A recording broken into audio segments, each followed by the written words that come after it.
Olá, tudo bem? Espero que sim. Estamos dando mais um início de uma aula do ensino médio, do primeiro ano do ensino médio, uma aula de História do Colégio Afenizia Freire. Eu sou o professor Luciano, titular da disciplina História para o primeiro ano do ensino médio.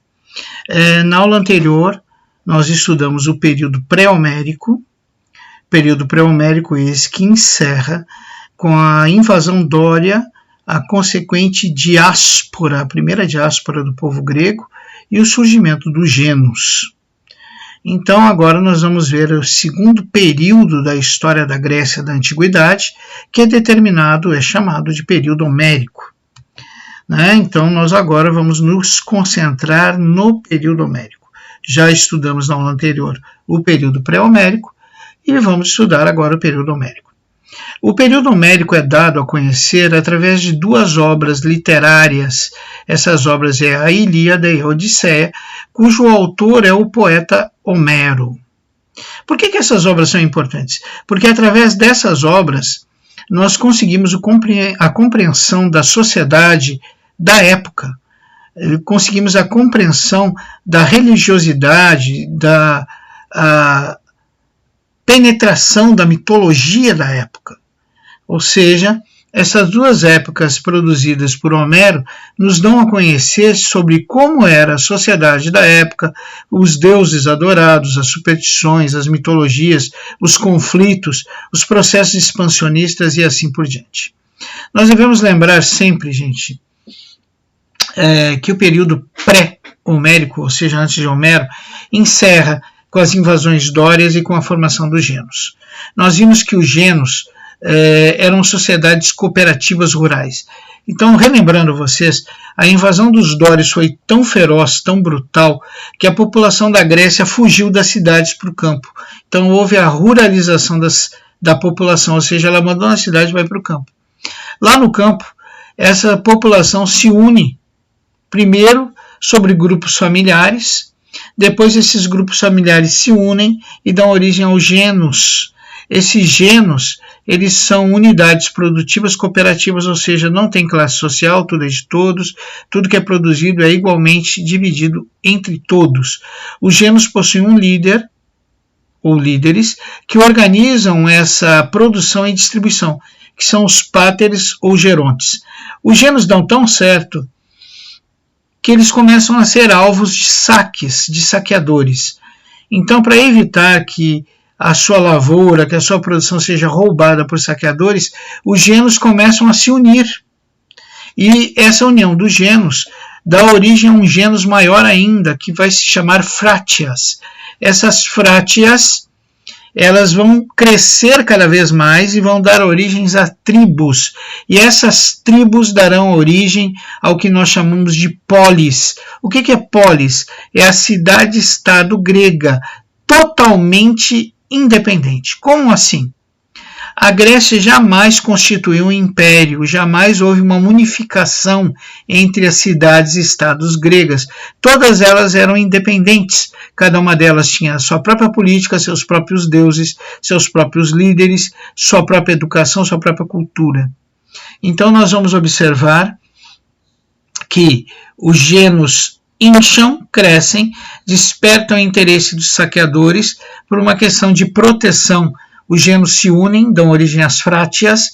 As frátias cada vez crescem mais, dão origem a tribos, e essas tribos darão origem às polis, a cidade-estado grega, que são independentes, têm seu próprio governo, política e religião. Ok? Então, um fato importantíssimo do período homérico é o surgimento da polis. A polis surge no fim do período homérico, quase início do período arcaico, bem ali na transição entre o período homérico e o período arcaico. E aqui nós temos uma planta do que seria uma polis, cidade grega. Geralmente elas tinham essa construção, esse modelo arquitetônico, vamos chamar assim. Eles possuíam a acrópole, que ficava situado na parte mais alta da cidade, e geralmente era o centro da vida religiosa, onde se encontravam os templos. Haviam diversos templos, devemos lembrar que a religião dos gregos, é politeísta, tem vários deuses, né? Depois nós tínhamos a ácora, que é uma espécie de praça pública, que fica na parte mais baixa da cidade, onde se encontravam as zonas residenciais, administrativas e comerciais, né? Vamos chamar assim, é o centro da cidade, né? E aí também se desenvolvia na ácora a vida política e se realizavam trocas de mercadorias. E por fim nós temos a zona rural, que fica em torno, né, os seus pastos, bosques, e que serviam para abastecer a cidade de produtos agrícolas, né?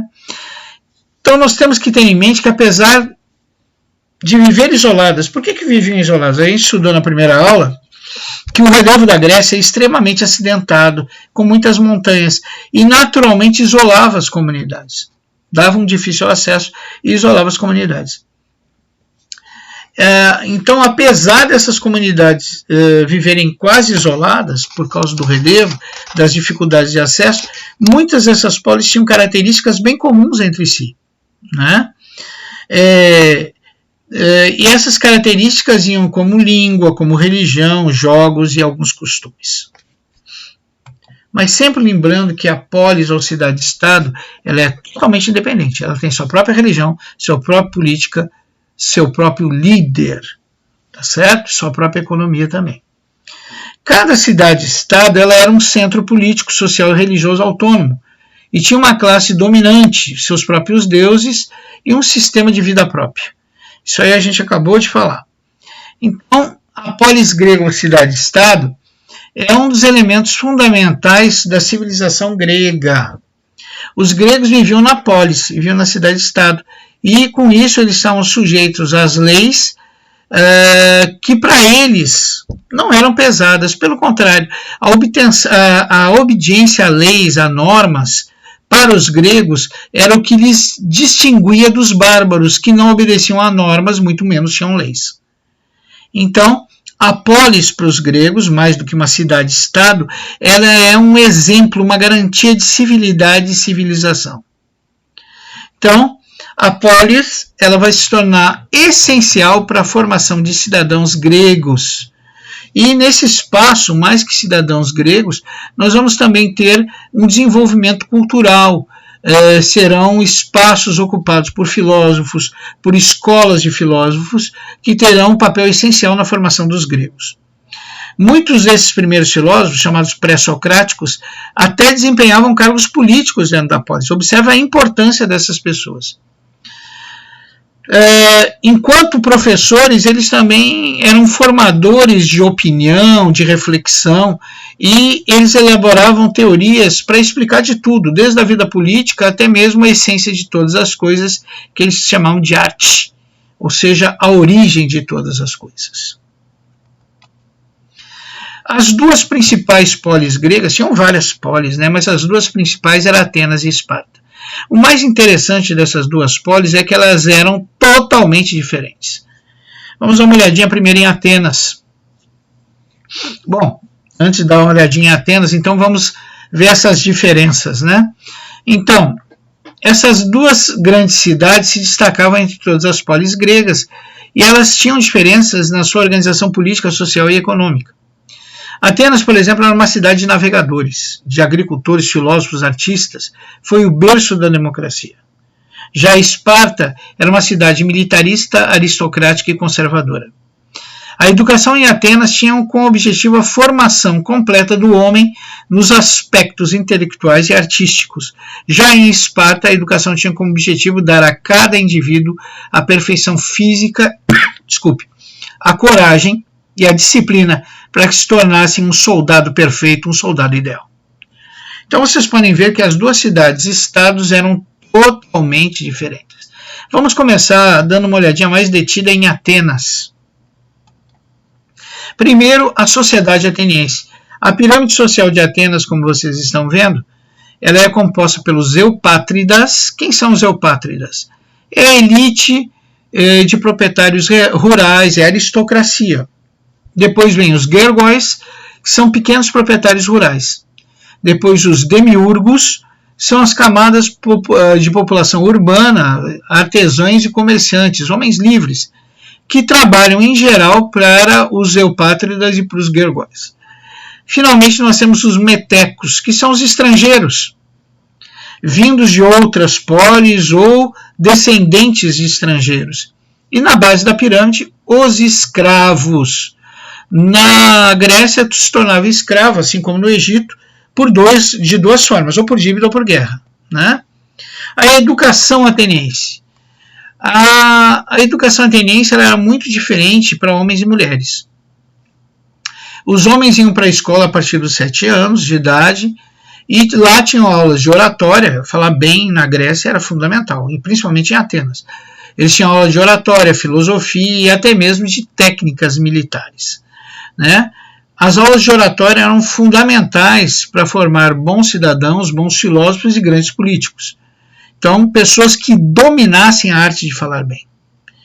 Além disso, nós vamos ver que as mulheres, elas são segregadas na cultura de Atenas. Elas não iam à escola, elas ficavam em casa, elas aprendiam os cuidados com o lar, de como cuidar do lar, do marido e dos filhos. Então, as mulheres atenienses, elas estão segregadas a uma vida no lar. Elas não têm participação política, não executam funções militares, não são educadoras, elas são do lar. Elas pertencem ao lar e nem ao menos recebem cultura. Tá ok? Bom, gente, vamos prosseguir. Deixa eu desligar esse ar-condicionado aqui, que está gelando. Pronto. A política em Atenas.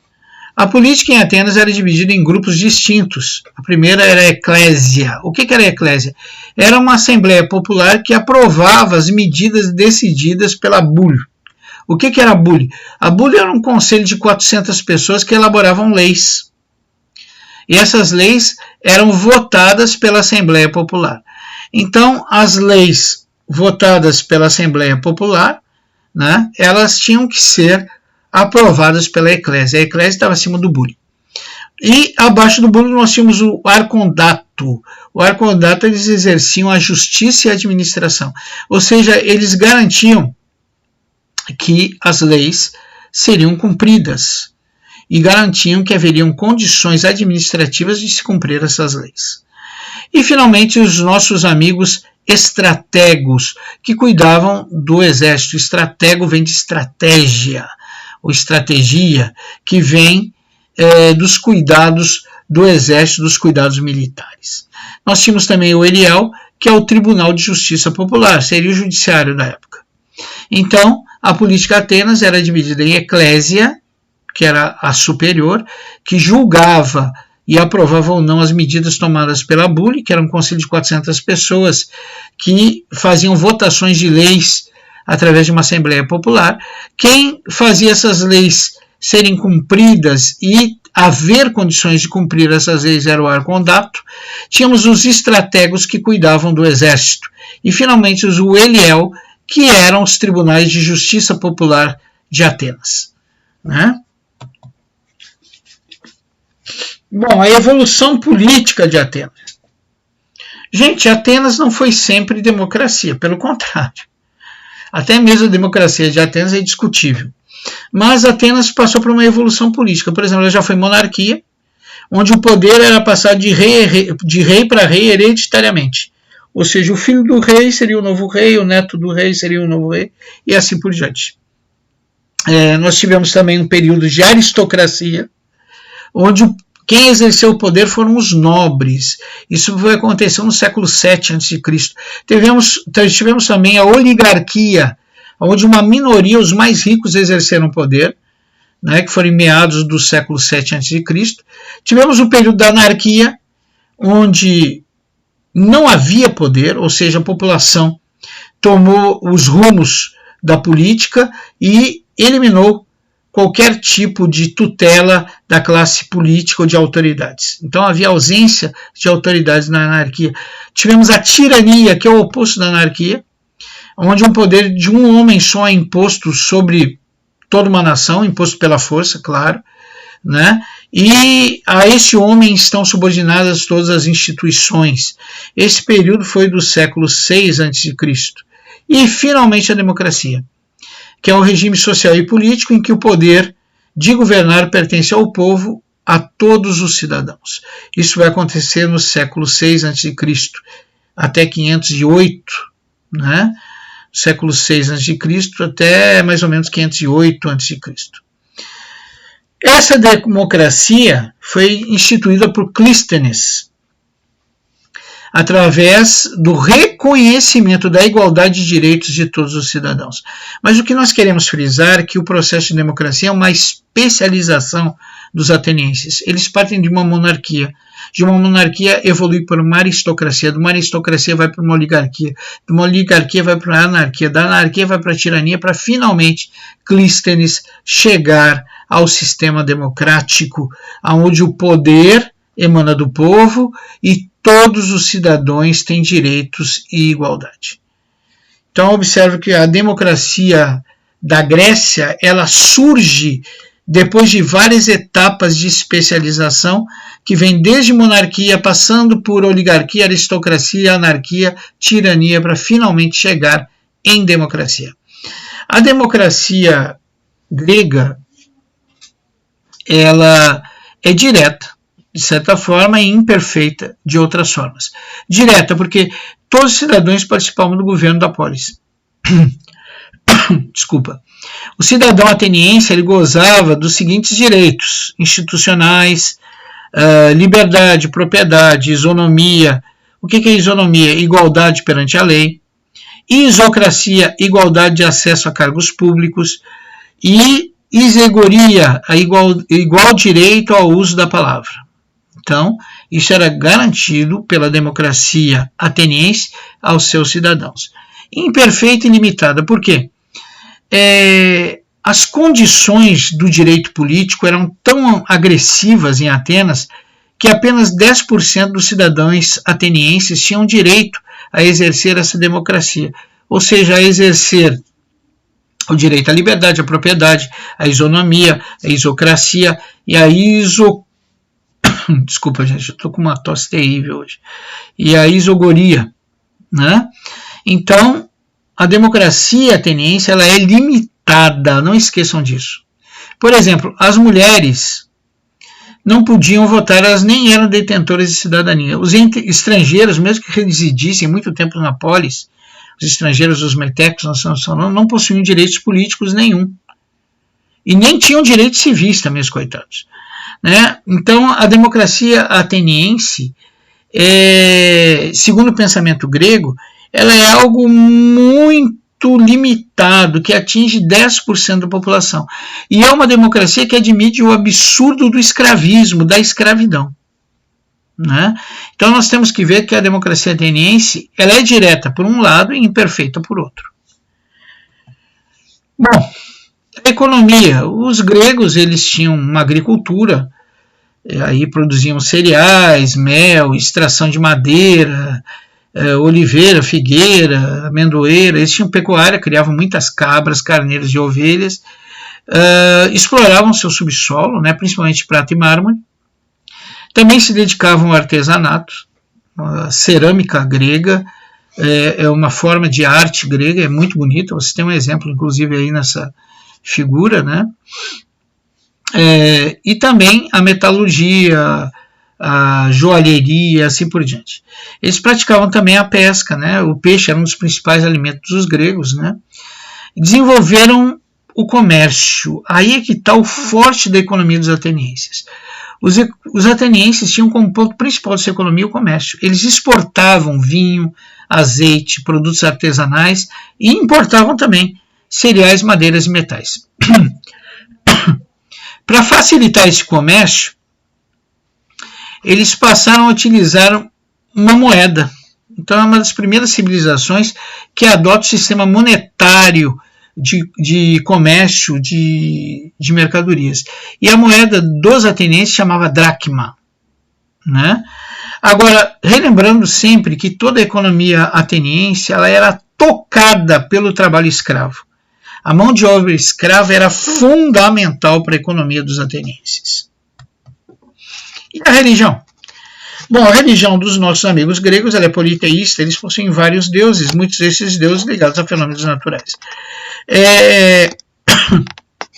Eu saliento a você, gente, nós vamos estudar isso mais detidamente mais para frente, que os deuses gregos são os mesmos deuses dos romanos, só troca o nome. Por exemplo,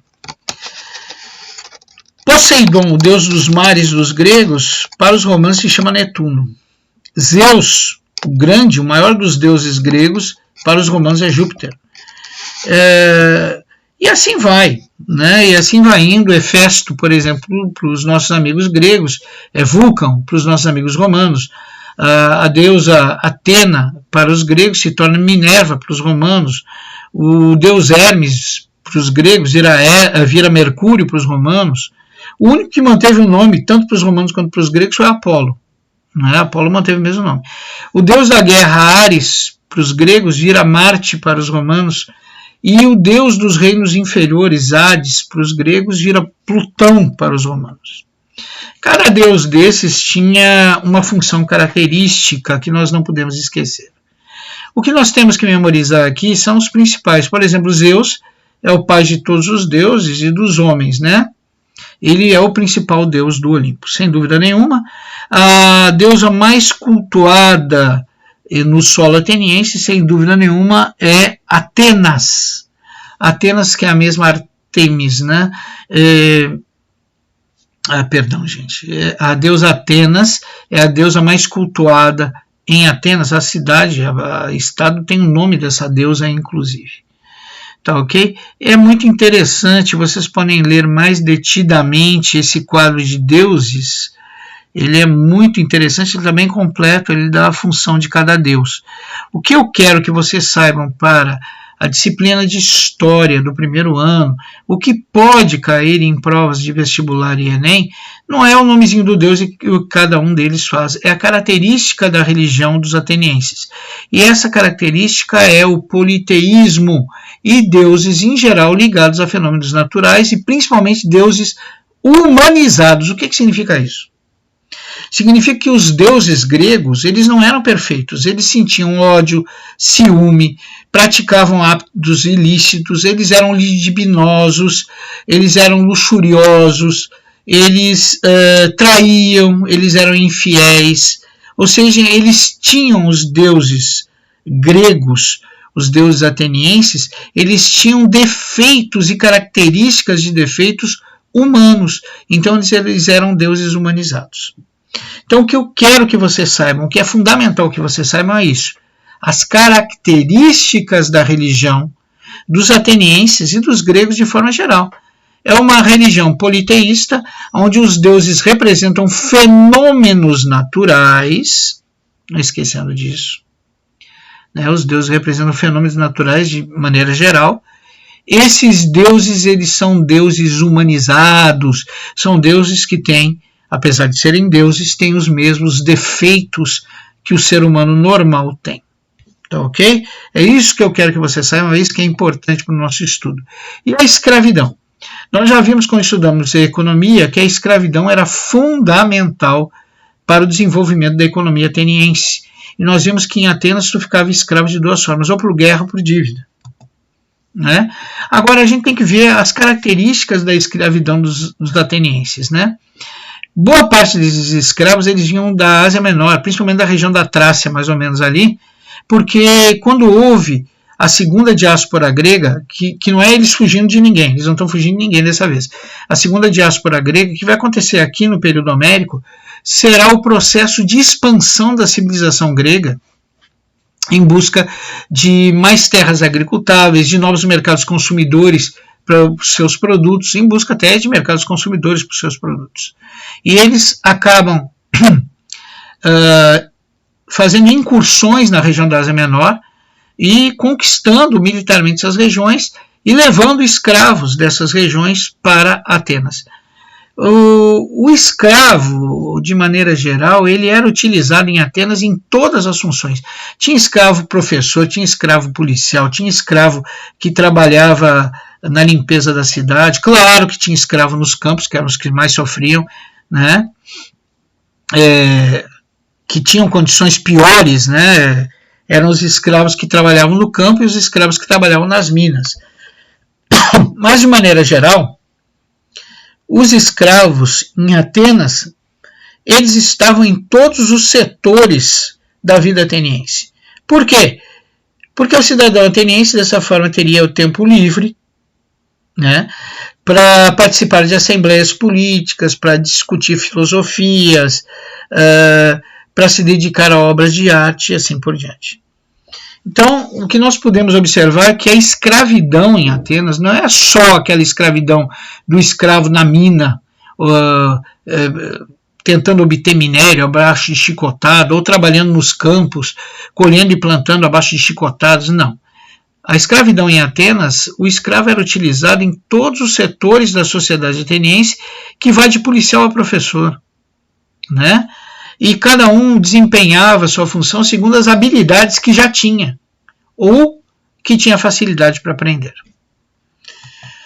Bom, gente, nós vimos a primeira cidade, a primeira polis importante, vamos dizer assim, que é Atenas, e agora nós vamos ver o oposto dela, que é a segunda cidade mais importante da Grécia, a segunda polis mais importante, que é Esparta. Só antes, deixa eu falar uma coisa para vocês, eu vou falar desse cidadão, Licurgo. Licurgo, grande legislador, Licurgo, pai da civilização espartana.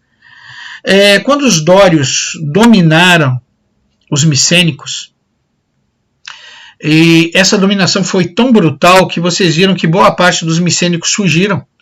Mas a parte que não conseguiu fugir, ela foi escravizada pelos dórios. E aí surgiu um problema para os dórios, porque a quantidade de escravos era muito maior que a quantidade dos seus senhores. Havia 10 escravos para cada senhor. Então a possibilidade desses escravos um dia se revoltarem e matarem os seus senhores era muito grande. Então esse senhor, o Licurgo, um legislador, ele pensou numa saída para isso. E a saída que Licurgo encontrou foi a criação de uma sociedade militarizada, né? A criação de uma sociedade militarizada que tinha 3 princípios básicos. Primeiro, o laconismo. Licurgo dizia que o bom cidadão falava pouco ou estritamente o necessário, porque dessa forma ele não criticava nada e apenas obedecia, né? Então observa, o cidadão espartano, ele fala pouco, né? Por que ele fala pouco? Para ele não se tornar um crítico da própria sociedade tirânica e opressora de Esparta. A função do cidadão é obedecer. Obedecer quem? A Estado espartano. Segunda coisa, xenofobia, que é o ódio aos estrangeiros. Isso era muito cultivado entre os espartanos. A cultura espartana botava na cabeça do cidadão espartano que todas as demais culturas, que todas as demais nações ou processos culturais civilizatórios que não fossem espartanos eram danosos, eram perigosos e não deveriam ser aprendidos e muito menos cultuados. E finalmente o militarismo. O militarismo dos espartanos ele tinha uma razão de ser. Como eu disse para vocês, a dominação dória fez com que houvesse 10 escravos para cada cidadão espartano, ou cada cidadão dório. Vocês sabem que os espartanos eles têm como seus ancestrais os antigos dominadores dórios, aqueles saqueadores violentos que invadiram a Grécia. Pois bem, a única maneira que Licurgo encontrou para evitar uma revolta futura de escravos, já que haviam 10 escravos para cada senhor, foi o militarismo, foi criar a ideia de um soldado perfeito. Um soldado que valesse por 10, que conseguisse segurar 10 oponentes e derrotá-los. Então, a educação militar do jovem espartano é algo terrível, e ela começa aos 7 anos. Aos 7 anos, o menino buscavam o menino, os instrutores do exército espartano buscavam o menino na sua própria casa. Ele era levado para os quartéis com 7 anos e começava a aprender já exercícios militares e a suportar a dor, o frio e a fome. Então observe essas crianças, porque com 7 anos é uma criança. eles são levados para os quartéis e lá eles vão receber o treinamento militar de um guerreiro, com armas de verdade. Muitos deles morriam nesses treinamentos. Né? Uma criança com uma espada, com um escudo, com uma lança, com uma flecha. É óbvio que pode acontecer acidentes e eles acabam se matando. E muitos não suportavam os rigores do treinamento. Né? Lembramos que quando estes meninos eram retirados de suas casas para os quartéis, eles ficavam impedidos de ter contato com os pais. Né? Os pais não poderiam ter um contato estrito com esses meninos que estão agora sob a tutela do Estado nos quartéis. Né? Próximo dos 15 anos, mais ou menos com 12, 13 anos, os pais visitavam os filhos nos quartéis e lá havia uma cerimônia muito interessante, para não dizer outra coisa. As crianças de 12 anos, 13 anos eram amarradas em pilastras pelos seus instrutores e chicoteadas. A criança que aguentasse mais chicote sem emitir um grito, uma expressão de dor, recebia honras dos seus instrutores e era motivo de orgulho para os seus pais. Olha que coisa impressionante. Com 15 anos eles passavam uma espécie de ritual de passagem. Ritual de passagem como se fosse para a maioridade. Se eles não conseguissem ir bem nesse ritual de passagem, eles eram rebaixados a uma condição de inferior aos que conseguissem passar. E o que era esse ritual de passagem? É uma coisa terrível. O jovem de 15 anos, que viveu dos 7 aos 15 no quartel e conseguiu sobreviver a esse treinamento rigoroso que era dado às crianças, ele era levado até um penhasco, lhe tiravam toda a roupa, lhe entregavam uma faca e mandavam ele se virar. Né? Dos 15 até os 18 anos, ele teria que se virar sozinho. Ele teria que conseguir alimento, ele teria que conseguir vestes, ele teria que conseguir condições de se proteger do frio, da fome, do calor, sozinho. Então imagine um adolescente nu com uma faca na mão, tendo que se virar para conseguir tudo que é necessário para a sua subsistência. Quando eu falo conseguir tudo que é necessário para a sua subsistência, não estou falando só de caçar ou colher frutas. Eles roubavam as propriedades de outros espartanos. Esse cidadão espartano que tem a sua propriedade, às vezes era roubado por esses jovens que iam lá em busca de alimento, em busca de água, né? E se esse cidadão, dono da propriedade, esse espartano adulto, encontrasse um jovem desse roubando, ele tinha todo o direito de matá-lo. Outra característica interessante desse período é que esses jovens espartanos eles tinham uma missão também. Essa missão era matar tantos ilotas, escravos, quanto eles encontrassem em seu caminho. Quanto mais escravos, quanto mais ilotas eles matassem, mais era importante a sua posição futura quando eles voltassem para os quartéis. E quando é que eles voltavam para os quartéis? Eles voltavam entre 18 e 20 anos. Os que sobreviveram voltavam com 18 e 20 anos para os quartéis. Lá dos 18 a 20 anos, os que sobreviveram ganhavam o direito de dormir numa cama de madeira e de fazer uma refeição por dia. Dos 18 aos 20 anos, 18 a 20 anos, voltavam os que sobreviveram a esse ritual de passagem, que é um ritual duríssimo, vocês hão de convir, que é um ritual terrível. Imagina tu, sozinho com uma faquinha na mão, ter que se virar contra toda uma sociedade. Invadir propriedades de homens que eram guerreiros perfeitos. Ter que matar escravos adultos que não aceitavam ser mortos, né? Eles resistiam. Então era um rito de passagem muito complicado. Quando o menino, quando o adolescente finalmente virava um soldado, virava um cidadão espartano aos 30 anos. Aos 30 anos ele era considerado um cidadão espartano e ganhava o direito de casar. Olha que interessante isso. O Estado é dono dessas pessoas, essas pessoas são propriedades do Estado. Elas não pertencem às suas famílias, elas não têm uma conduta moral ou uma conduta social ensinada por suas famílias. A conduta moral e social é ensinada pelo Estado espartano. Eles vivem por Esparta e morrerão por Esparta. Com 30 anos, ele vira um cidadão espartano. E aí ele ganha direito de casar. E se ele casar, ele ganha do Estado propriedade, terras, sementes e escravos. Só que antes ele tem que casar. E para casar ele precisa de uma esposa, claro. E a mulher espartana? Nós vimos que a mulher ateniense ela era subjugada pela sociedade ateniense, ela não tinha direito à cultura, vivia dentro de casa, aprendendo a cuidar da casa, do filho e dos futuros filhos e do futuro marido.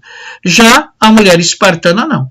A mulher espartana, ela recebia treinamento militar, só que ela voltava para casa. Então, ela ia para um quartel, recebia o treinamento, no fim do dia ela retornava à sua residência. Ela também recebia conhecimentos de agricultura e de economia para futuramente administrar a propriedade do seu marido, porque os maridos eram totalmente voltados para a arte da guerra. Quem administrava as propriedades eram as mulheres. E em caso de invasão da cidade, vamos supor que os guerreiros estão lutando fora de Esparta, em caso de invasão das cidades ou caso de necessidade da defesa das propriedades, as mulheres as defendiam. Então, essas mulheres, elas eram inclusas pelo Estado espartano, elas tinham direitos, elas tinham deveres. Nesse ponto, a sociedade espartana era muito mais liberal, muito mais valorizava as mulheres que a sociedade ateniense. Gente, tinha um ritual, eu disse que o cidadão aí, ele, quando completava 30 anos, ele tinha que casar, o Estado queria que ele casasse. Se ele casasse, ele recebia uma propriedade, terras, sementes e escravos. Agora, o processo para ele conseguir uma esposa era uma coisa muito complicada. Vamos supor que um rapaz que passou por todo esse treinamento, sobreviveu, né? Isso não é um treinamento, é um teste de sobrevivência imposto ao cidadão espartano. Ele atingiu 30 anos, passou por tudo isso. Ele agora quer uma esposa, ele simpatiza com uma moça. Ele vai até a casa dessa moça e comunica aos pais do seu interesse de despojá-la. Observa que não existe namoro, não existe situações de afeto, de conhecimento, nada disso. O rapaz se interessou pela moça, vai até os pais e diz: olha, eu quero casar com a sua filha. O pai dessa moça, que é um cidadão espartano, também um guerreiro que passou por tudo isso, ele diz para o rapaz: olha, eu vou avisar minha filha, tu vem tal dia, tal hora. Observe que isso é um rito também. Isso é um rito. Quando o rapaz chegava, ele encontrava a moça armada até os dentes. Espada, escudo, lança, flecha, faca, tudo que tu possa imaginar. Até a armadura. E ele, rapaz, desarmado. Para ele provar para o pai da moça que ele tinha condições, que ele era merecedor da filha dele, ele teria que subjugar desarmado essa espartana, essa mulher espartana armada. Muitos deles morriam nesse processo porque as mulheres sabiam lutar muito bem. Eles teriam que subjugá-la, desarmá-la, né, e subjugá-la fisicamente para mostrar aos pais que eram merecedores dessas moças. Então era uma coisa terrível, né? As mulheres, então, administravam as propriedades, os homens se dedicavam única e exclusivamente à guerra, e quem trabalhava mesmo eram os escravos, os ilotas. Como nós já vimos, a cultura espartana é uma cultura militarista. Nós vimos também que as mulheres, elas recebiam uma educação militar, elas tinham mais direitos civis e até mesmo políticos do que as mulheres atenienses, ou seja, as mulheres espartanas eram mais valorizadas pelo Estado espartano que as mulheres atenienses valorizadas pelo Estado ateniense. Pessoal, outra característica interessante aí da cultura espartana era a criptia. O que era a criptia? Os espartanos, eles tinham medo do crescimento da população dos escravos. Isso era um medo constante. Vocês veem que até o modo de vida espartano com o objetivo de criar um soldado perfeito capaz de enfrentar, um homem capaz de enfrentar 10. Por quê? Porque eles precisavam garantir que eles não seriam subjugados pela grande população de escravos que possuíam.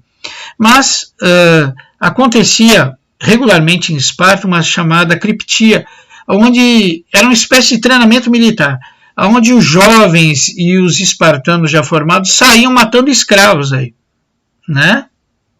Saíam matando escravos, né? Matavam milhares de escravos nesse período da criptia, sob pretexto de treinamento militar dos seus jovens, ou mesmo sob pretexto de exercício militar dos seus espartanos já formados. Mas, na realidade, tudo isso, essa criptia, não tinha muito a ver com treinamento, porque era um massacre. Era um soldado muito bem treinado, armado, contra um escravo desarmado.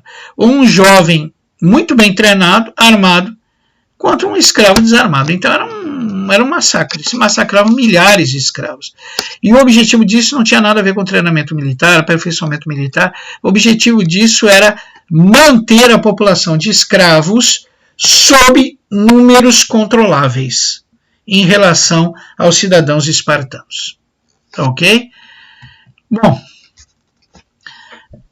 existem, na realidade, 3 explicações para o militarismo espartano. Por que os espartanos viviam em função da guerra? A primeira explicação era a necessidade de defender as poucas terras férteis que eles possuíam. Verdade. A segunda eram as características que esse povo conquistou dos seus ancestrais, os dórios, que eram extremamente violentos, saqueadores e adoravam guerrear. E a terceira, e a mais interessante e a mais presente, era a necessidade de manter os escravos submissos, obedientes, porque havia muitos escravos em relação aos senhores. Eu já falei isso para vocês. Mais de 10 escravos para cada senhor. Então eles tinham que gerar um soldado tão bom a ponto de subjugar 10 oponentes. Bom, a sociedade espartana tinha uma divisão social muito rígida e ela tinha como principal característica a imobilidade social. Não tinha como tu trocar de classe social na sociedade espartana. Tu nascia, por exemplo, esparcita e morria esparcita. Tu nascia perieco, morria perieco. Não importa o que tu fizesse, nada permitiria a mobilidade social. Então nós vamos ver que 5% da população espartana era composto pelos ricos donos de terras e de escravos que controlavam a política e o exército de Esparta. 10% são chamados periecos. Quem são periecos? Eles tinham esse nome de periecos porque eles viviam na periferia, gente. Os periecos viviam na periferia. Eles eram homens livres, eram comerciantes, eram artesãos. No entanto, eles não eram considerados cidadãos espartanos. Eles não possuíam direitos em Esparta, mas podiam viver lá. E, finalmente, a maior parte da população, como eu falei para vocês, 85% da população eram os ilotas, os escravos. Os escravos não pertenciam aos cidadãos, eles pertenciam ao Estado. E o Estado cedia os escravos para os cidadãos espartanos para trabalhar no campo desses cidadãos espartanos e para sustentar a elite espartana. Observa que é uma sociedade muito desigual. 85% da população é escrava sem direito a nada. Apenas 5% gozam de privilégios políticos e 10% são homens livres, mas não gozam de privilégios e direitos políticos. A mulher espartana, nós já falamos sobre ela, né? Elas cuidavam dos negócios da família enquanto os homens estavam em combate, atividades religiosas, influenciavam indiretamente nas atividades de alguns políticos, né? E alguns historiadores acreditam que elas chegavam a combater com soldados. Existem muitos relatos da sociedade espartana em que se citam mulheres em campos de combate. A política espartana é bem diferente da política ateniense. A cidade espartana ela era governada por 2 reis, o nome disso é diarquia. Um rei cuidava do exército e outro rei cuidava da religião.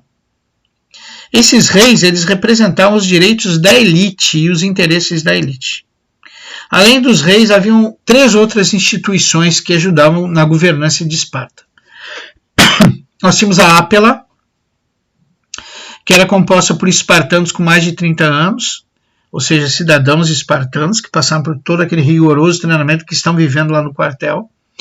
E eles elegiam membros da Jerusa e do Euforado. A Jerusa era composta por espartanos com mais de 60 anos. Quando o cidadão espartano chegava a 60 anos, ele se aposentava. Ele tinha direito de dormir em casa, porque dos 30 aos 60 ele passava o dia em casa e dormia no quartel. Ele estava sempre vigilante no caso de uma ação militar, né? Ou eles invadindo ou sendo invadidos. Então, esses membros da Ápila, eles elegiam os membros da Jerusa e do Euforado. A Jerusa era composta por espartanos com mais de 60 anos, e eles criavam as leis. Já o eforado era composto por 5 éforos, que possuíam o dever e a obrigação de fiscalizar as ações dos reis de Esparta. Então, vocês podem ver que cada instituição, vamos chamar assim, espartana, ela está intimamente interligada à outra, e todas elas gerem a sociedade espartana com a grande finalidade de privilegiar a minoria, que essa minoria é a minoria da elite espartana. Então aí vocês têm uma pirâmide administrativa, né? O eforado, a diarquia, a épila e a gerúsia. Tá? Vocês podem olhar mais detidamente futuramente, né? O que me interessa é que vocês entendam a organização política de Esparta. Isso que cai em prova de Enem, em prova de vestibular, agora saber quantos membros e blá blá blá blá. Esses detalhismos geralmente não são pedidos, e eu acho até impróprios numa prova cobrar esses detalhismos de um aluno.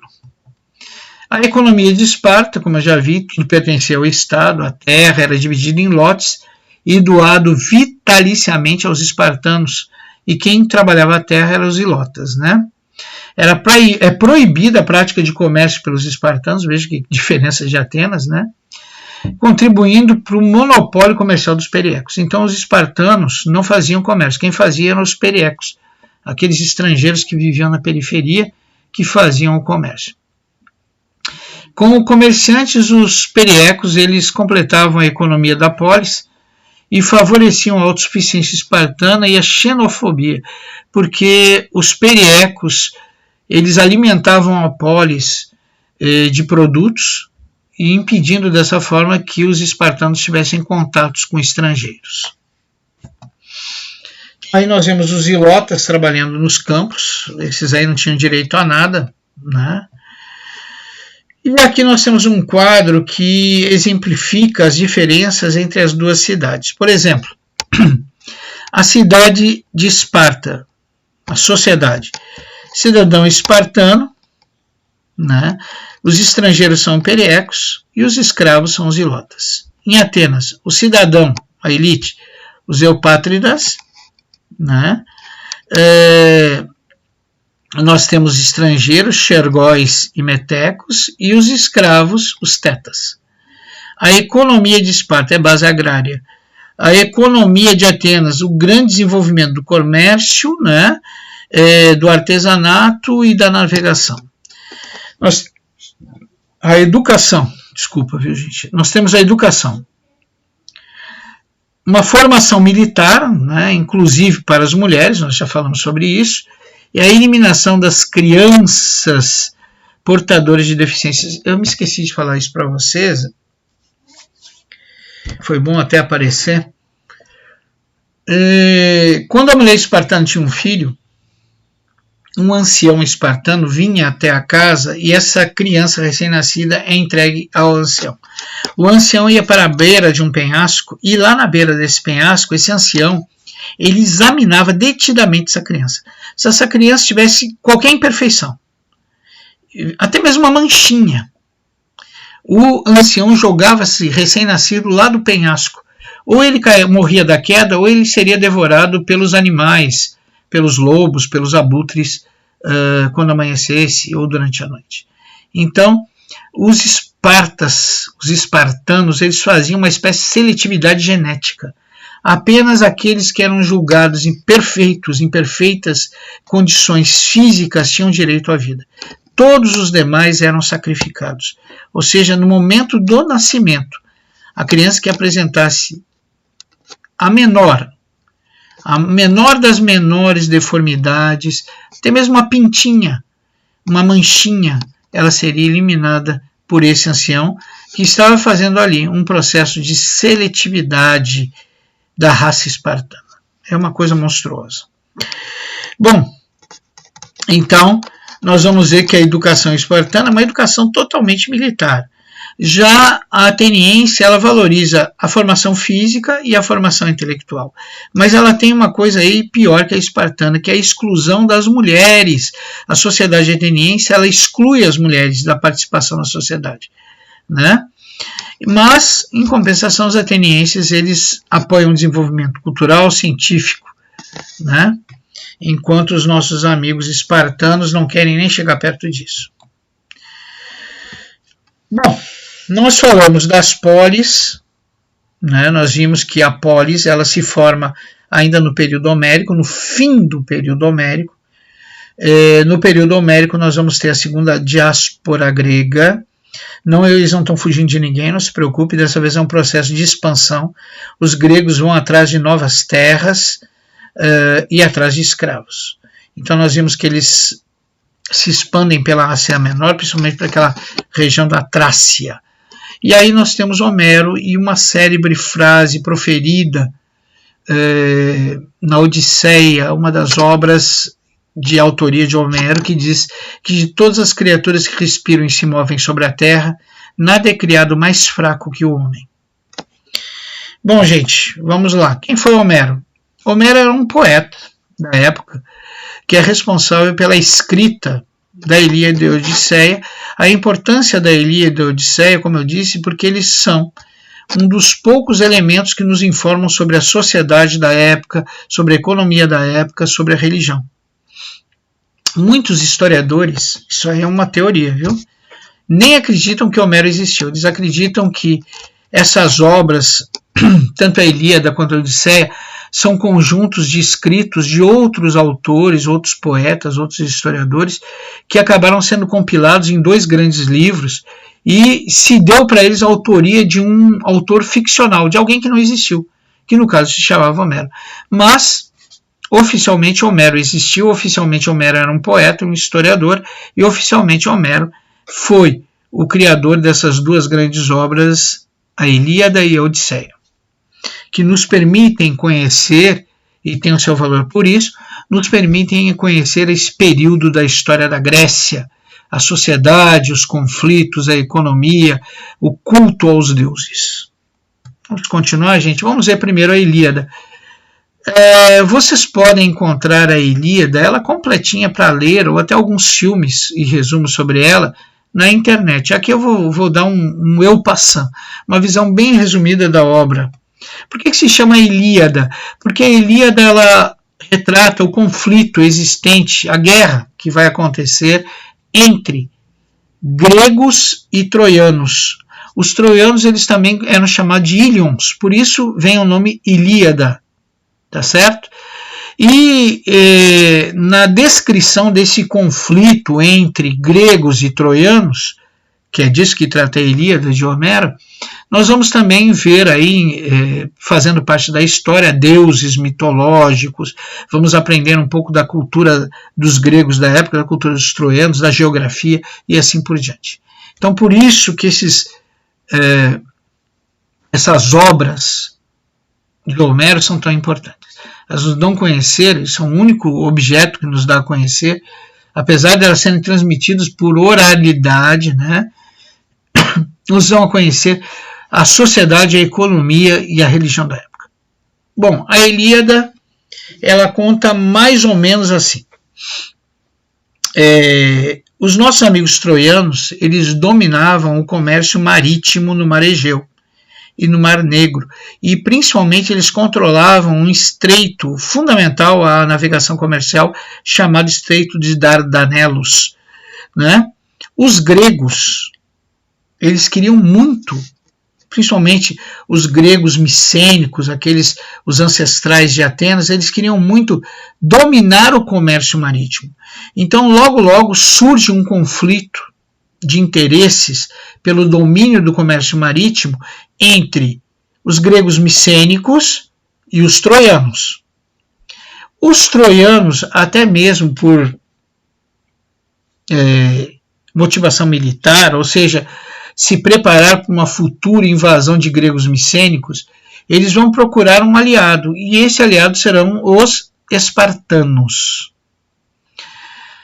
Então, os 2 príncipes de Troia vão visitar Esparta, serão acolhidos pelo rei de Esparta, e lá eles estão em missão diplomática Primeiro, para estabelecer relações comerciais com Esparta, que vai ser um pouco difícil, mas vão tentar, mas principalmente estabelecer relações militares, uma espécie de pacto militar, para que os espartanos, no caso de um conflito armado com Troia, com os micênicos gregos, que os espartanos fiquem do lado dos troianos. Só que Paris, um dos príncipes troianos, se apaixona por Helena, a mulher do rei espartano.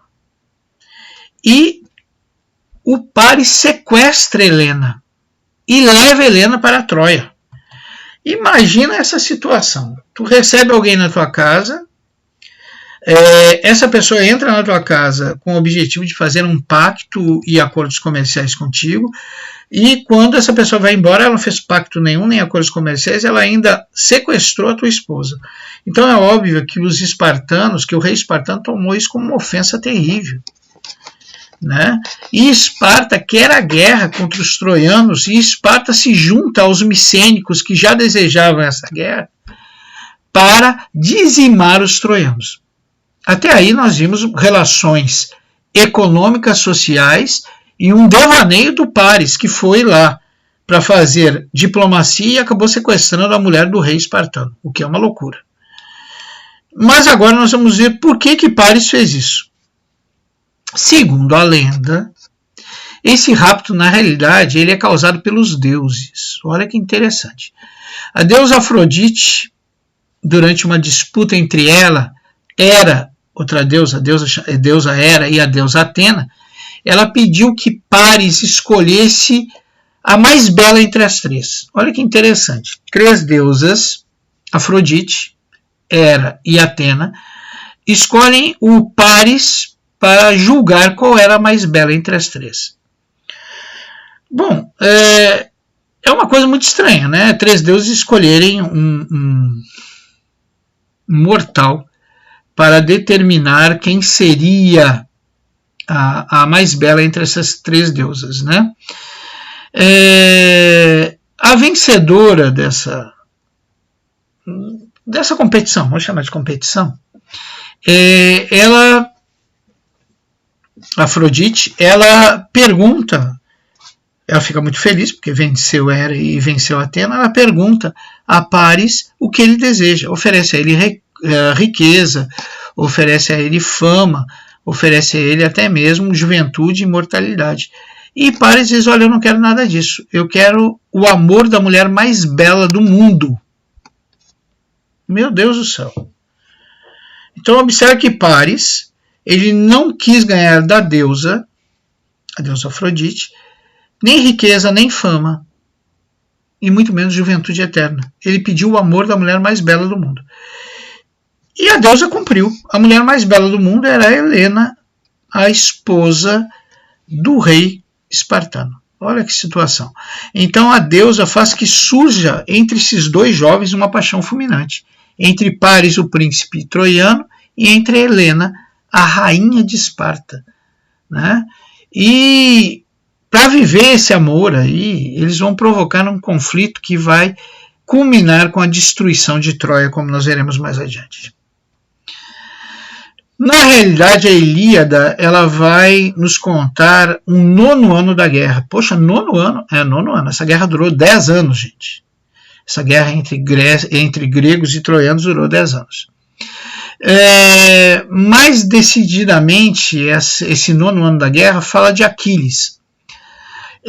Aquiles era um importante chefe dos exércitos gregos, e Aquiles, durante a campanha contra os troianos, ele invade uma determinada região, mata o marido e os 3 filhos, mata os 3 irmãos e o marido de Briseida, uma troiana que vai ficar viúva, né? Ela era da cidade de Líneras. E Aquiles se apaixona por essa mulher. Observe que coisa interessante. Aquiles, o chefe do exército dos gregos, na campanha já em solo troiano, ele invade um local, uma cidade, mata o chefe local e mata os 3 filhos do chefe local, aprisiona a esposa e a mãe. Desculpe, de novo falei filho, foi um erro meu. Ele vai para essa localidade, mata o chefe local e os 3 irmãos da esposa desse chefe local, e como se tudo isso não bastasse, ele captura essa mulher, que acaba de perder os 3 irmãos e o marido, e se apaixona por ela, né? E passa a conviver com ela maritalmente. E essa mulher, por incrível que pareça, ela vai se apaixonar por Aquiles também, aquele que matou seus 3 irmãos e seu marido. O rei dos exércitos gregos, observa, ele era o chefe do exército grego, mas tinha uma posição acima dele, que era a posição de Menelau. Ele, para castigar Aquiles, que era muito desobediente, que não dava muita bola para os mandos de Menelau e de Agamenon, que eram os reis, os líderes daquela junção de cidades e estados que foram para a guerra contra a cidade troiana, ele tira do Aquiles o direito de conviver com a jovem Briseida. Aquiles fica doido com isso, ele pega os seus soldados, entra nas suas embarcações e vai embora. Ele não quer mais fazer parte dos combates contra os troianos. É exatamente nesse momento que começa a Ilíada. No momento em que Aquiles, contrariado, porque Agamenon, um dos líderes maiores das forças gregas, retira dele a companhia da jovem Briseida, por qual ele estava apaixonado. Aquiles, para não matar Agamenon, para não fazer uma desgraça dentro das forças gregas, da qual ele faz parte, ele pega os seus homens, pega os seus barcos e vai embora. Bem nesse momento começa a Ilíada, com Aquiles contrariado indo embora. Quando Aquiles vai embora, os troianos vem a oportunidade de acabar com esse conflito que já dura 9 anos, porque Aquiles era o guerreiro perfeito e era o que impunha medo nas forças troianas. Muitas das vitórias dos gregos sobre troianos eram creditadas a Aquiles, que era tido como um semideus. Ele era filho da deusa Tétis e do rei Beleu, né? Reza a lenda que a deusa, com o objetivo de proteger o filho, mergulhou o filho nas águas de um determinado local, de um poço mágico, e essas águas concediam invulnerabilidade àquele que nela se banhasse. Então ela pegou o recém-nascido Aquiles pelo tornozelo e mergulhou o corpo do jovem recém-nascido, do bebê, dentro daquele poço de águas mágicas. Todo o corpo do jovem ficou invulnerável. Ele não poderia ser machucado por flecha, espada, lança e escudo, né? Com exceção de um lugar. Aonde que ele não era invulnerável? No calcanhar, que foi exatamente o lugar onde a mãe segurou para mergulhá-lo dentro daquele poço mágico. Bom, então esse mito, essa história mitológica, fazia com que os inimigos, os troianos, né, tivessem muito medo de Aquiles. E quando eles descobrem que Aquiles foi embora, é a chance que os troianos têm de sobrepujar os gregos. E começa campanhas militares sucessivas contra os gregos, né? Essas campanhas militares começam a ter sucesso e eles começam a destruir as muralhas dos gregos, empurrando os gregos cada vez mais em direção ao litoral. E os nossos amigos aí, os troianos, de tantas vitórias consecutivas sobre os gregos, eles estão ao ponto de queimar os navios dos gregos, que os gregos chegaram a Troia com mil navios, olha só, né? Então imagina, eles estão empurrando as forças da Grécia cada vez mais em direção ao litoral e corre o risco dessa gente matar a maior parte dos gregos e ainda incendiar os seus navios. A situação está crítica. A situação é de uma derrota iminente para os gregos, né? Dentre os soldados gregos existe um jovem chamado Patroclo. Esse Patroclo, ele era muito amigo de Aquiles. Ele era tão amigo que ele conseguia imitar o jeito de andar de Aquiles, o jeito de lutar, até o jeito de falar de Aquiles. Então esse Patroclo tem uma ideia. Ele vai lá e procura Agamenon, o líder máximo das forças da Grécia, e diz assim: Agamenon, eu vou vestir a armadura de Aquiles e vou liderar as tropas da Grécia. Por quê? Porque quando os troianos me observarem no campo de batalha, eles vão achar que é Aquiles. Isso vai enfraquecê-los psicologicamente e nós teremos a nossa vitória, pelo menos para impedir que os nossos amigos troianos, os nossos inimigos troianos, continuem avançando sobre as forças da Grécia. Patroclo então se veste, né, e realmente eles conseguem rechaçar as forças troianas, que começam a pensar que Aquiles voltou. Só que o Patroclo não era Aquiles. Ele podia até fingir que era, mas não era. E no campo de batalha, o Patroclo vai acabar sendo morto por um dos príncipes troianos, Heitor, né, que era filho de Príamo, o rei de Troia. Quando Aquiles descobre que mataram seu melhor amigo, Patroclo, ele fica doido de ódio. Ele volta e começa a liderar as forças gregas. E ele faz mais que isso. Ele desafia para um combate os príncipes de Troia, né? Principalmente Heitor, que foi o que matou o seu amigo, o seu melhor amigo, Patroclo. Heitor e Aquiles vão entrar em um combate mano a mano.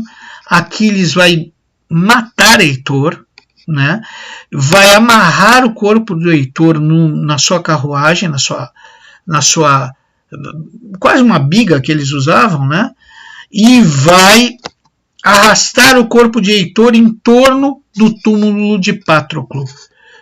Bom, o maior medo do rei de Troia, pai de Heitor, o Príamo, era que o corpo do nosso amigo Heitor, príncipe, um dos príncipes de Troia, fosse entregue aos cães, para ser devorado pelos cães. Isso era o mais baixo que poderia se fazer com uma pessoa morta. Se acreditava, inclusive, os gregos acreditavam, que os cães eles não devoravam só a carne, mas devorariam a alma do morto e sua condição de pós-existência. Então, primeiro, Príamo pede, por favor, que Aquiles devolva o corpo do seu filho morto, para que ele receba as honras funerárias das quais ele tem direito por ser um nobre, por ser um guerreiro de Troia. Aquiles nega. Aquiles só entrega o corpo de Heitor ao seu pai por intervenção de Zeus. Zeus tem que vir falar com Aquiles e ordenar que ele entregue o corpo de Heitor ao seu pai Príamo, né? A Ilíada, então, termina exatamente nesse ponto, o ponto dos funerais do grande herói troiano Heitor, morto por Aquiles, né? Bom, aí nós temos uma gravura que representa o nosso guerreiro Aquiles, depois de ter morto Heitor, arrastando o corpo de Heitor em torno do túmulo do seu amigo Patroclo. Aí nós temos também uma representação, uma escultura, um afresco feito em pedra, aonde aparece os troianos levando finalmente o corpo de Heitor para a Troia, para que ele receba as honras funerárias das quais ele tem direito. Agora pergunto, gente, será que realmente existiu essa guerra entre gregos e troianos? Será que realmente aconteceu? Ou isso tudo é mito? Ou será que é fato histórico? Bom, durante muitos séculos se acreditou que a Guerra de Troia fosse apenas um dos mitos, mais um dos mitos da mitologia grega. No entanto, o mito se transforma em verdade quando o arqueólogo alemão Schliemann descobriu a cidade de Troia, na Turquia, que tinha sido queimada há mais ou menos 1220 anos antes de Cristo. Então, as ruínas de Troia foram encontradas. Claro que muitos aspectos da mitologia dessa história ainda não são comprovados, né? Será que realmente existiu Aquiles, o semideus invulnerável? Será que realmente existiu um Heitor, um Paris, um Príamo? Será que o motivo da guerra realmente foi o rapto de Helena? Né? Então, esses fatos ainda carecem de comprovação científica, de comprovação arqueológica. Mas as ruínas foram encontradas e a ideia de que houve uma guerra e a destruição daquela cidade é muito presente na pesquisa arqueológica. Na realidade, os historiadores e arqueólogos acreditam que realmente, quando ocorreu o processo da segunda diáspora,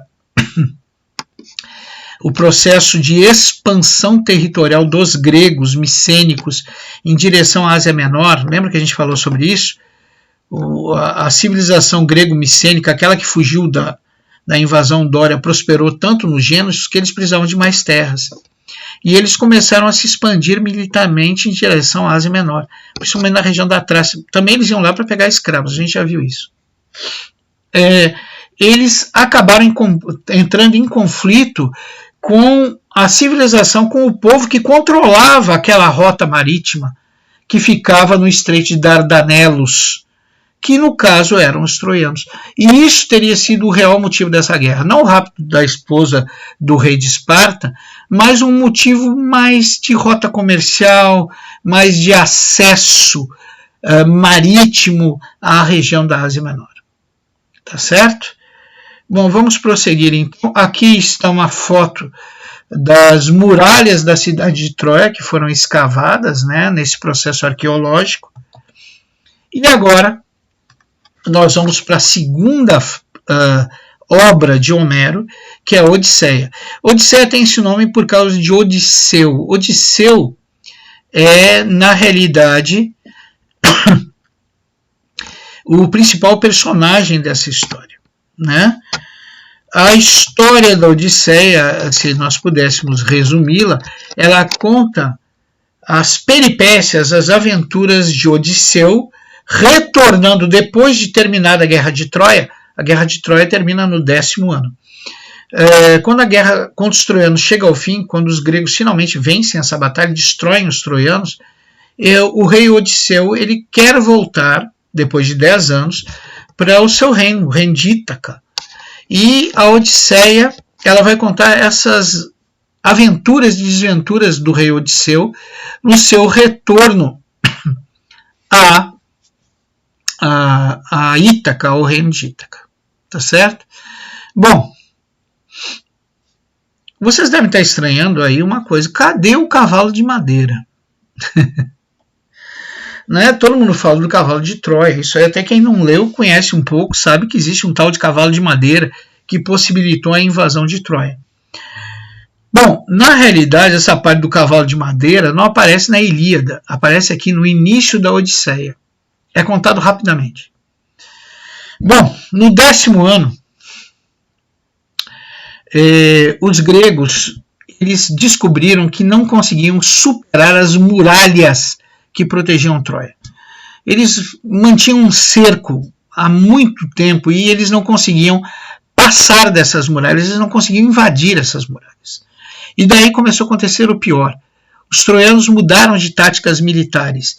Os troianos começaram a fazer incursões militares de surpresa sobre os gregos. Do nada, de uma hora para outra, apareciam forças troianas saídas de suas muralhas rapidamente, atacavam o cerco dos gregos, matavam o máximo de gregos possíveis e voltavam para dentro da muralha. Né? É óbvio que se isso continuasse, as forças gregas acabariam sendo desgastadas até chegar à condição de derrota. Então os gregos sabiam que eles tinham que achar um jeito de sobrepujar as muralhas de Troia. Gente, vocês têm aí uma representação, é uma representação idealizada, né? Possivelmente era assim, da cidade de Troia e suas muralhas, de suas fortificações. Vocês podem observar que os troianos tinham muros duplos, né? Era uma coisa bem intransponível, vamos dizer assim. Então, Troia é cercado por essas grandes muralhas, aparentemente intransponíveis. Opa, um pouquinho, deixa eu voltar atrás aqui. Eita, deu uma zebra aqui, gente, só um minutinho. O que houve aqui? Trancou meu slide. Deixa eu ver se eu consigo resolver essa situação. Eita, trancou mesmo. Trancou aqui o slide, não sei o motivo. Bom. Ele nem vai nem vem aqui, né? Bom, Os gregos, então, não sabiam como sobrepujar, como passar dessas muralhas. E Ulisses, quem é Ulisses? Ulisses é o mesmo Odisseu, gente. Ulisses é o mesmo Odisseu, né? Ele tem uma ideia para sobrepujar essas muralhas, que é a seguinte: vamos fingir que nós desistimos da guerra. Vamos pegar os nossos 1000 barcos e vamos esconder. Observa que isso é mitologia, pelo amor de Deus. Né? Mitologia é mitologia. Então vamos pegar os nossos 1000 barcos, vamos esconder. Vamos preparar um cavalo de madeira. Por que cavalo de madeira? Porque os nossos amigos, os troianos, eles adoravam o deus Apolo e Netuno, o deus dos mares, né? Poseidon, no caso. E tanto Apolo quanto o deus dos mares, eles tinham uma representatividade em relação ao cavalo. Netuno sempre aparecia sobre um cavalo. A carruagem de fogo de Apolo era puxada por um cavalo. Então o cavalo era um símbolo desses deuses. Então Ulisses disse: vamos preparar um grande cavalo de madeira e levar esse cavalo de madeira até as portas da cidade de Troia, da fortaleza troiana, e lá vamos deixar um bilhetinho dizendo: olha, esse é o nosso presente aos troianos por terem sido opositores, adversários valorosos, os quais nós não conseguimos sobrepujar. Olha que coisa interessante. Então, nós vamos observar aí que os nossos amigos gregos, através de Ulisses, tiveram essa ideia. Né? Essa ideia de criar esse cavalo de madeira, né? E esse cavalo de madeira, deixa eu ver se eu consigo arrumar esse slide aqui, por favor. Não sei o que houve aqui. Aconteceu alguma coisa aqui.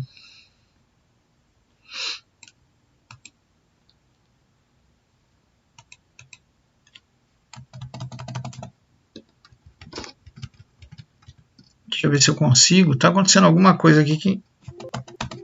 Oh, meu pai do céu.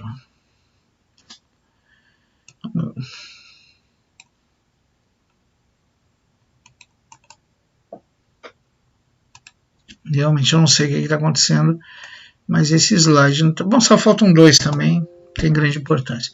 Então, dentro desse cavalo de madeira, esse cavalo de madeira era oco, e dentro do cavalo de madeira entrou um agrupamento de soldados, ficaram lá dentro. Eles deixam o cavalo de madeira na noite. Quando amanhece, os troianos observam aquele grande cavalo de madeira disposto na frente das muralhas. E eles olham para o campo de batalha e cadê os gregos? Sumiram. Eles olham mais adiante, através dos pontos mais altos da fortaleza, e não vislumbram mais os barcos dos gregos, que sumiram também. Olha que legal. Então, o que acontece? Acontece que os troianos vão acreditar que ganharam a guerra. Eles saem da sua fortaleza, vão até o cavalo e acham aquilo magnífico e encontram um bilhete dos gregos e acreditam no presente grego. Por isso vem o termo presente de grego. Presente de grego é um perigo, né? Então, nós vamos observar aí que os nossos amigos troianos cometem o erro de acreditar que os gregos foram embora, levam um cavalo de madeira para dentro da fortaleza. Né? Esse cavalo de madeira vai ser levado para dentro da fortaleza, e lá dentro da fortaleza, os troianos, que acreditam que venceram os gregos, vão fazer uma grande festa da vitória, todo mundo vai beber e tal, e quando cair da noite, a maior parte da população está bêbada, dormindo. Os guerreiros gregos que estão dentro do cavalo vão aproveitar esse momento, vão sair do cavalo, vão abrir a fortaleza para que o resto do exército grego entre nas dependências da fortaleza troiana. Então, aí nós vamos observar que os gregos vão entrar, vão destruir a cidade de Troia. Claro que nessa batalha vão haver perdas dos dois lados. O príncipe Paris, aquele que sequestrou Helena, ele vai matar Aquiles, ele vai jogar uma flecha envenenada que vai pegar bem no calcanhar de Aquiles, que era o ponto fraco do Aquiles. Lembra que a gente contou que a mãe mergulhou o recém-nascido num poço de água encantada, que transformou a criança Toda a parte em que a água tocou tornou o corpo da criança invulnerável, menos o calcanhar onde a mãe está segurando. Então, ele jogou a flecha exatamente no calcanhar de Aquiles. Reza a mitologia grega que quem deu essa dica para ele foi o deus Apolo, né? Bom, Aquiles morre, Ulisses mata Paris, o rei Príamo de Troia também é morto, a civilização troiana é destruída, os gregos conseguem a sua vitória tão esperada depois de 10 anos. Terminou a guerra, os gregos vão voltar para casa. E aí realmente começa, nesse retorno, começa a volta do nosso amigo Ulisses, o Odisseu, para o seu reino de Ítaca, depois de 10 anos. Só que se passaram 10 anos. Lá em Ítaca, a rainha está sendo pressionada por pretendentes a escolher um novo rei. E essa rainha e o seu filho estão desesperados, porque eles ainda esperam a volta do pai e do marido, que é Ulisses. Ulisses, ele, por ter sido um dos destruidores de Troia, ele ganhou inimizade com o deus protetor de Troia, que era o Netuno, né, o Poseidon, o deus dos mares. E Poseidon vai fazer de tudo para impedir que Ulisses retorne a Ítaca. Então, nesse caminho, nesse retorno de Ulisses a Ítaca, ele vai passar por diversas situações. Ele vai cair numa ilha controlada por uma ninfa que o controla, que o hipnotiza, que o leva para um mundo imaginário perfeito, do qual ele e seus homens não conseguem sair, porque o prazer é tanto, a felicidade é tanta que eles não desejam sair dali. E também nós vamos observar que quando ele finalmente consegue sair dessa ilha da ninfa, ele tem que enfrentar o Cíclope, enfrenta sereias. O Cíclope é aquele monstro gigante que tem um olho na testa, né, que devora homens. Então ele tem que enfrentar o Cíclope. Ele no caminho enfrenta sereias. As sereias, elas devoram os marinheiros. Ou seja, é uma viagem muito complicada, com vários obstáculos místicos impostos pelo deus Poseidon. A duras penas, o nosso amigo Odisseu, ele vai chegar, ou Ulisses, como vocês queiram chamar, ele vai chegar a um reino vizinho. Nesse reino vizinho, a princípio, ele não é reconhecido como rei Ulisses. Posteriormente, ele se apresentará, porque a filha do rei, desse reino vizinho, ela vê aquele homem náufrago e leva até o palácio de seu pai. Lá no palácio, o rei o recebe, o convida para um banquete, e nesse banquete aparecem vamos dizer assim, os historiadores, os que vão entreter a elite que está no banquete. E uma das maneiras deles entreterem é contar as aventuras dos gregos na guerra contra os troianos. Ouvindo todas aquelas aventuras relatadas, Ulisses não resiste e se apresenta. Olha, eu sou Ulisses, eu sou o rei de Ítaca, eu lutei nessa guerra aí de Troia. E todos os que estão ali naquele banquete o saúdam, o veneram como um herói de guerra grego. Com a ajuda desse reino vizinho, Ulisses finalmente consegue chegar até a ilha de Ítaca. Na ilha de Ítaca, ele se disfarça de mendigo, porque ele sabe que existem pretendentes desejosos de tomar o seu lugar. Esses pretendentes desejosos de tomar o seu lugar, se souberem que ele está na ilha, vão matá-lo com certeza. Então ele se veste de mendigo e se aproxima do seu filho chamado Telâmaco. Está um nomezinho complicado.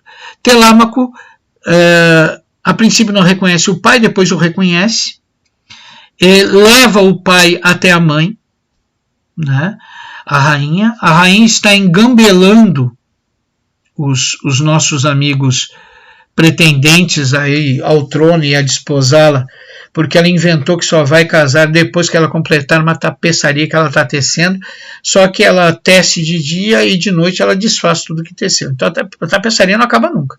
Só que os pretendentes encheram a paciência e eles notaram que ela está usando algum artifício e agora exigem que ela escolha o pretendente.